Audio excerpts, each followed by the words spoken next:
Yahaira, when you learn life-altering news, you're often in the most basic of places. I am at lunch, sitting in the corner with Andrea, or Dre, although I'm the only person who calls her that. She is telling me about the climate change protests while I flip through a magazine. Dre is outlining where she'll be meeting the organizers and the demands they'll be making at City Hall when Ms. Santos's crackling voice pushes through the loudspeaker. Yahaira Rios, Yahaira Rios, please report to the main office. I feel every eye in the cafeteria turn to me. I hand the magazine to Dre, reminding her not to dog-ear any of the pages since it belongs to the library. I grab a pass from the teacher on lunch duty, but Mr. Henry, the security guard, smiles when I flash it his way. I heard them call you, girl. Not like you would be cutting know-how. I hold back a sigh. On the chessboard, I used to be known for my risk-taking, but in real life, I'm predictable. I follow directions when they are given and rarely break the rules. I hang out every Saturday with Dre, watching Netflix or reading fashion blogs, or if she's in charge of our entertainment, watching gardening tutorials on YouTube, which I pretend to understand simply because anything she loves, I love to watch her watch. Teachers' progress reports always have the same comments. Quiet in class, shows potential, needs to apply more effort. I am a rule follower, a person whose report card always says, meets expectations. I do not exceed them. I do not do poorly. I arrive and mind my business. So I have no idea what anyone in the main office could possibly want with me. How could I have guessed the truth of it? Even as teachers in the halls gasped as the news spread, even as the main office was surrounded by parents and guidance counselors, how could I have known then there are no rules, no expectations, no rising to the occasion? When you learn news like this, there is only falling. I replay that moment again and again, circle it like a plane in a holding pattern. How that morning, on the 5th day of June, the worst thing I could imagine was being lectured for my progress report or getting another nudge to return to the chess club. I didn't know then that 3 hours before, as I'd arrived at school, before lunch or Dre or the long walk down the school hallway, the door to my old life slammed shut.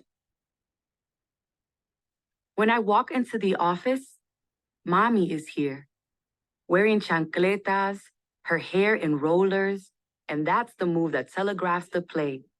Mommy manages a nice spa uptown and says her polished appearance is advertisement.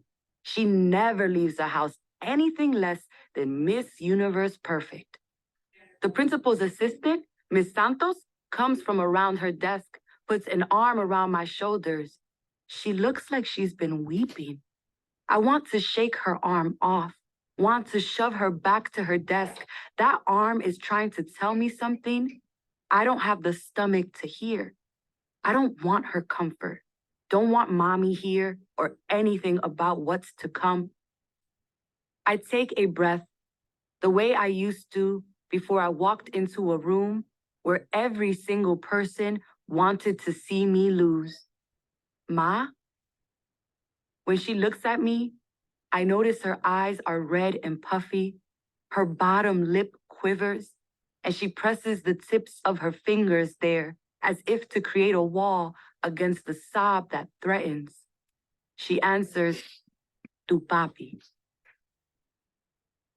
The flight Papi was on departs without incident on most days, I'm told. Leaves from JFK International Airport and lands in Puerto Plata in exactly 3 hours and 36 minutes. Routine, I'm told. A routine flight with the same kind of plane that flies in daily and gets a mechanical check and had a veteran pilot and should have landed fine. Mommy says the panic hit most of the waiting families at the same time. Here in New York, with the Atlantic refereeing between us, we knew much earlier. 30 minutes after the plane departed, it was reported that the tail had snapped. that like some fishing, hunting creature, the jet plunged into the water, completely vertical, hungry for only God knows what. Pray, sank. I signed myself out of school, ignore Miss Santos's condolences. Mommy is still crying. We walk to my locker. I leave my books in the cafeteria. Mommy is still crying. I leave school without saying goodbye to Dre. Mommy can't stop crying. Mr. Henry waves. I wave back. Outside, the day is beautiful. Mommy cries. The sun is shining, the breeze a soft touch along my face. Mommy is still crying. It's almost as if the day has forgotten it's stolen my father. Or maybe it's rejoicing at its gain. Mommy is still crying. But my eyes, they remain dry. I learned via text I am one of 4 students at school who have been called to the office because of the flight. In the neighborhood, las vecinas are on their stoops, in their batas and chancletas, everyone trying to learn what the TV may not know. Who was on the flight? Is it true everyone is dead? Was it terrorists? A conspiracy de por allá? The government? When the women call out to mommy, she does not turn her head their way. We walk from the school to our apartment as if we are the ones who have been made ghosts. The bodegueros and Danilo the tailor and the other store owners stand outside their shops making phone calls as viejitos wring their hands in front of their bellies and shake their heads.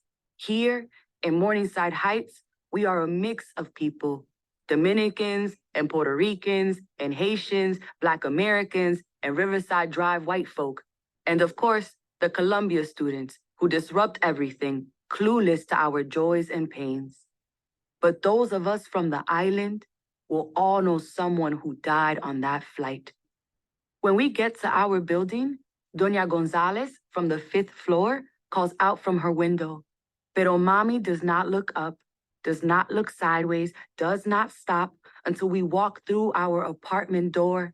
And then, as if pierced, she deflates, slides down to the floor with her head in her hands. And I watch as the rollers slip free, one by one, as her body shakes and she unravels. I do not slide down to join her. Instead, I put my arms underneath hers, help her up to her feet and into her bedroom.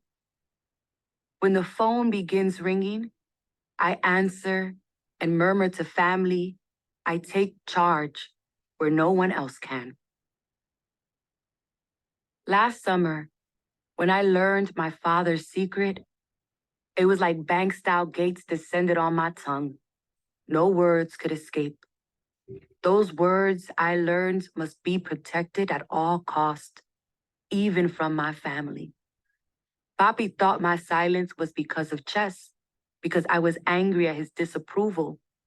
He never once imagined that my silence was my disappointment in him, at what I'd found. But although I felt he'd become a stranger, I never stopped being my parents' steady daughter who did her chores and bothered no one. Even now, that is not a habit I know how to break. I take down the trash, I microwave the leftovers, I wrap myself tight around the feelings I cannot share, an unopened present, a gift no one wants.